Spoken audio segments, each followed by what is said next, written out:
रासायनिक अभिक्रियाओं के प्रकार में से एक प्रकार है विस्थापन अभिक्रिया, जो तीसरा प्रकार है। तो हम देखते हैं कि विस्थापन अभिक्रिया किसे कहते हैं। तो रासायनिक अभिक्रियाओं में जब एक तत्व दूसरे तत्व के यौगिकों से उसे विस्थापित कर देता है, वो क्या कहलाता है? विस्थापन अभिक्रिया कहलाता है। देखिए कि विस्थापन किसे कहते हैं। रासायनिक अभिक्रिया में जब एक तत्व दूसरे तत्व के यौगिक से उसे विस्थापित कर देता है, वह क्या कहलाता है? विस्थापन अभिक्रिया कहलाता है। तो इसको मैं एक उदाहरण देकर प्रयोग के माध्यम से बताना चाहूँगी। तो सबसे पहले हमें क्या करना पड़ेगा? 3 किलो की आवश्यकता पड़ेगी। उन 3 किलो को हम रेतमल पेपर से साफ कर लेंगे, जिसमें से 2 किलो को मैं क्या करूँगी? धागे से बांधकर परख नली में रख दूँगी। देखिए कि कैसा होता है ये प्रोसेस, आपको दिख रहा है। सबसे पहले क्या है, मुझे 2 परख नली की आवश्यकता होगी, जिसको मैं नामांकित कर दूंगी, यानी इनको नाम दे दूंगी क और ख। ये जो चित्र में दिख रहा है ना, ये आपको जो कील को किस प्रकार से लटकाया है, ये कौन सी परख नली में क्रिया हो रही है? ये ख वाली परख नली में क्रिया हो रही है। तो सबसे पहले मैं 2 परख नली ली हूँ, उसको नाम देती हूँ क और ख। दोनों ही परख नली में मैं 5 ml कॉपर सल्फेट का विलयन डालूंगी। यहाँ पर दिखाया गया है आपको 5 ml कॉपर सल्फेट, यानी दोनों ही परख नली में मैं 5 ml कॉपर सल्फेट का विलयन लूंगी। और परख नली ख में मैं 2 किलो को धागे से बांधकर, जैसे इस चित्र में दिखाया गया है, मैंने इस स्टैंड में क्या कर दिया है? परख नली को फिक्स कर दिया है।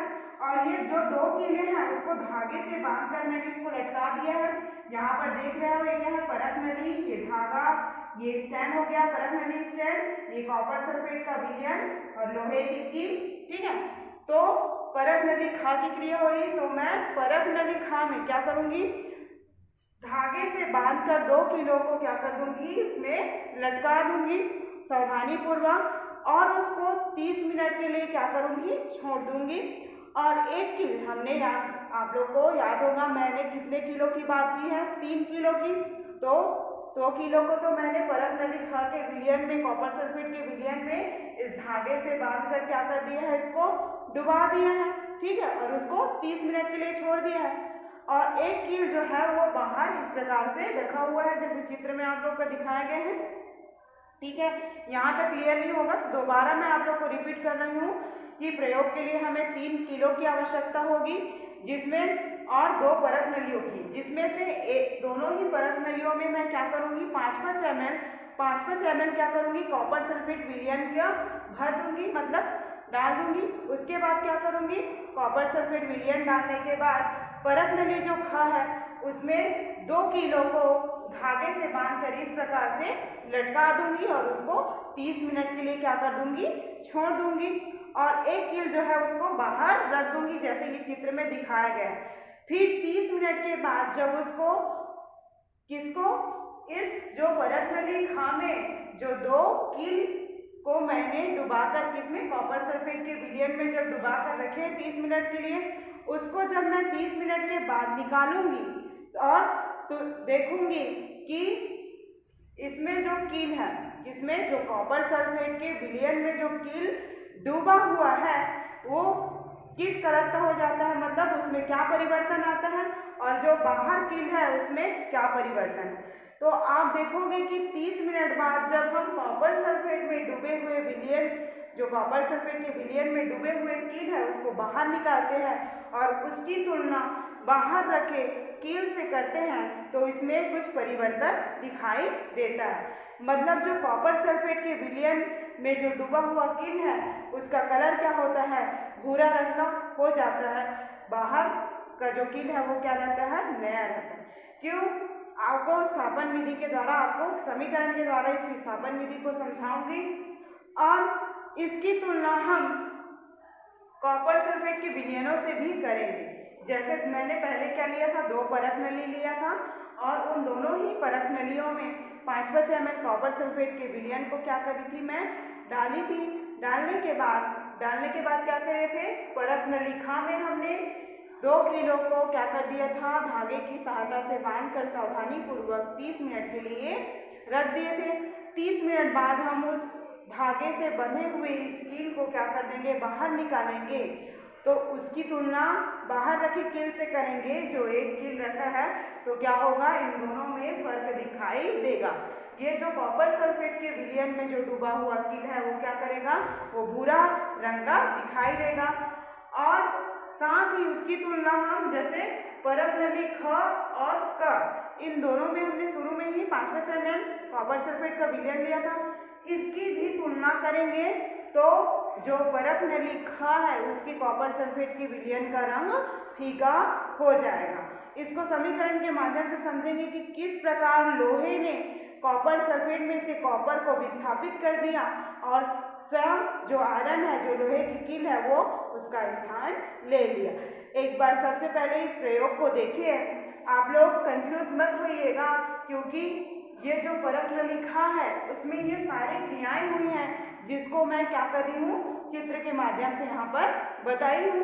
तो सबसे पहले आप लोग को 3 किलो की आवश्यकता होगी, जिसको हमें क्या करना है, रेतमल पेपर से साफ कर लेना है। फिर 2 किलो को 2 परत नली लूँगी, जिसको मैं नाम दे दूँगी क और ख। दोनों ही परत नली में क्या करूँगी, मैं 5वां चैनल क्या करूँगी, कॉपर सल्फेट का विलयन डाल दूँगी। कॉपर सल्फेट विलयन डालने के बाद जो परत नली ख है उसमें लोहे की, ये जो परत में लिखा है वो कौन सा है, ये वाला है, चित्र के माध्यम से मैं समझाई हूँ। तो परत में लिखा में हम क्या करेंगे, धागे की सहायता से ये कील को क्या कर देंगे, हम बांध देंगे और बांध कर इसको सावधानीपूर्वक लटका देंगे। लटकाने के बाद उसको 30 मिनट के लिए क्या कर देंगे, हम उसको छोड़ देंगे। 30 मिनट बाद जब इस परत नली में से ये जो कील को जब बाहर निकालते हैं तो क्या होता है, इसकी तुलना हम एक और कील जो बाहर रखा हुआ है उससे करेंगे, तो देखेंगे कि जो कॉपर सल्फेट के विलयन में, इस जो परत नली खा में जो कील डूबा हुआ था कॉपर सल्फेट के विलयन में, उसका रंग क्या हो जाता है, उस कील का रंग भूरे रंग का हो जाता है। उसके बाद हम उसकी तुलना किससे करेंगे, इस कॉपर सल्फेट विलयन की तुलना हम परत नली ख से करेंगे। तो जो ख वाला परत नली में जो कॉपर सल्फेट का विलयन है वो क वाले कॉपर सल्फेट के विलयन के रंग में क्या होगा, परिवर्तन होगा। ख वाले जो परत नली के कॉपर सल्फेट का विलयन का रंग है वो वैसा का वैसा ही रहेगा, लेकिन ख वाले यानी ये वाले परत नली में जो कील डूबा हुआ था उस कॉपर सल्फेट के विलयन का रंग फीका हो जाता है। ऐसा क्यों होता है, जो लोहे के कील होते हैं वो क्या होते हैं, लोहे के कील यानी किसकी बात कर रही हूँ, आयरन की, तो ये कॉपर सल्फेट में से कॉपर को विस्थापित कर देता है और स्वयं ही उसका स्थान ले लेता है। आइए इसको हम समीकरण के माध्यम से समझेंगे। ये हुआ हमारा आयरन प्लस क्या है, कॉपर सल्फेट, ठीक है, ये कॉपर सल्फेट, तो कील की बात हो रही, मतलब वो क्या है, लोहे का, तो यहाँ पर आयरन। तो ये जो आयरन है मतलब लोहा जो है वो कॉपर में से, कॉपर सल्फेट के यौगिक में से कॉपर को क्या कर देता है, विस्थापित कर देता है और ये आयरन स्वयं उसका स्थान ले लेता है। तो ये समीकरण क्या होगा, FeSO4 प्लस क्या हो जाएगा, Cu। तो इस प्रकार से जो ये आयरन है कॉपर सल्फेट में से कॉपर को क्या कर देगा, ये कॉपर सल्फेट एक यौगिक है, तो क्या होगा, ये कॉपर को क्या कर देगा, विस्थापित कर देगा और कॉपर की जगह ये खुद आयरन स्थान ले लेगा। आप लोग देख रहे हैं यहाँ पर आयरन अलग है और कॉपर सल्फेट एक साथ है, तो यहाँ पर इस समीकरण में क्या हो रहा है, ये आयरन कॉपर का स्थान ले लिया और कॉपर को क्या कर लिया, विस्थापित कर दिया। यह अभिक्रिया क्या कहलाती है, विस्थापन अभिक्रिया कहलाती है।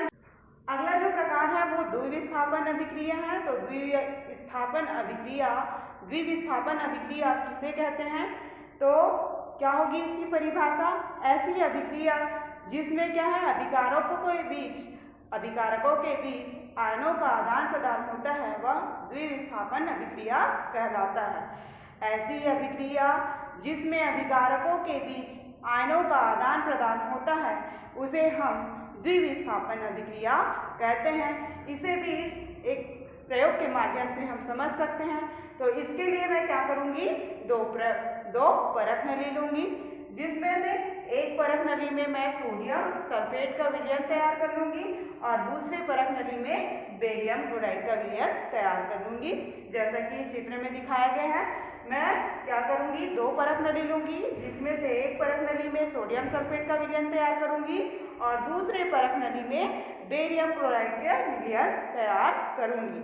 फिर एक और परख नली लेकर मैं क्या करूँगी, इस परख नली में से 10 ml किसका विलयन लूँगी, सोडियम सल्फेट का विलयन एक तीसरे परख नली में लूँगी। जो एक और तीसरा परख नली है उसमें मैं 10 ml सोडियम सल्फेट का विलयन लेकर उसमें धीरे धीरे बेरियम क्लोराइड को मिलाऊंगी। जैसे इस चित्र में दिखाया गया है, मैंने क्या किया है, एक तीसरे परख नली में 10 ml सोडियम सल्फेट का विलयन लिया है। फिर उस विलयन में धीरे धीरे करके मैं बेरियम क्लोराइड के विलयन को डालती हूँ तो बेरियम सल्फेट का सफ़ेद अवक्षेप प्राप्त होगा। अब इसको समीकरण के माध्यम से समझते हैं कि कैसे इनके बीच आयनों का आदान प्रदान होता है, मतलब अभिकारकों का। तो यहाँ पर क्या है, ये सोडियम सल्फेट है, ये क्या है, बेरियम क्लोराइड है। तो हमें जो सफ़ेद अवक्षेप प्राप्त हो रहा है वो किसका प्राप्त हो रहा है, बेरियम सल्फेट का। तो बेरियम को क्या है, बेरियम जो है वो डबल प्लस चार्ज वाला है और सल्फेट में क्या होता है, ये डबल माइनस चार्ज होता है। मतलब सल्फेट को हम इस तरीके से भी लिख सकते हैं, SO4 2 माइनस, या Ba2 प्लस B, इस प्रकार से भी इसको बेरियम को लिख सकते हैं। तो बेरियम प्लस चार्ज वाला है, ठीक है, और सल्फेट जो क्या है माइनस चार्ज वाला।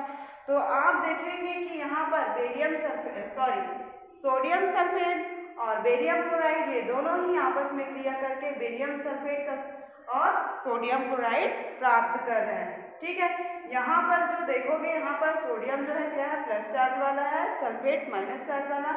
बेरियम यहाँ पर प्लस चार्ज है तो क्लोराइड क्या है, माइनस चार्ज है। अब यहाँ पर देखोगे बेरियम प्लस चार्ज और सल्फेट माइनस चार्ज, ये दोनों ही आपस में संयोजन करते हैं और संयोजन करके क्या प्राप्त हो रहा है, हमें बेरियम सल्फेट का सफ़ेद अवक्षेप प्राप्त हो रहा है। एक और उत्पाद है जो क्या है आपका, सोडियम क्लोराइड है। तो इस सोडियम क्लोराइड में से क्या हो रहा है, सोडियम जो है वो कौन सा चार्ज वाला है, प्लस चार्ज, और क्लोराइड जो क्या है वो माइनस चार्ज। तो द्विविस्थापन अभिक्रिया क्या होगी, ऐसी अभिक्रिया जिसमें अभिकारकों के बीच आयनों का आदान प्रदान होगा, तो वह क्रिया क्या कहलाएगी, द्विविस्थापन अभिक्रिया कहलाएगी। उम्मीद करती हूँ कि इस समीकरण और इस क्या है प्रयोग के माध्यम से आप सभी को समझ में आ गया होगा। एक बार और देख लीजिए। सबसे पहले मैं दो परख नली लूँगी, उन दोनों परख नली में से एक परख नली में सोडियम सल्फेट का विलयन तैयार करूँगी और दूसरे में बेरियम क्लोराइड का विलयन तैयार करूँगी। फिर तीसरे परख नली में मैं सोडियम सल्फेट के विलयन जो मैंने तैयार किया है उसका 10 ml लेकर उसमें बेरियम क्लोराइड धीरे धीरे डालूंगी, जैसे इस चित्र में दिखाया गया है। तो उससे क्या प्राप्त होगा, बेरियम सल्फेट का सफ़ेद अवक्षेप प्राप्त होगा। ये समीकरण द्वारा भी आप लोग को पहले भी बता चुकी हूँ कि सोडियम सल्फेट बेरियम क्लोराइड आपस में क्रिया कर रहे हैं और क्या बना रहे हैं, बेरियम सल्फेट और सोडियम क्लोराइड, ठीक है।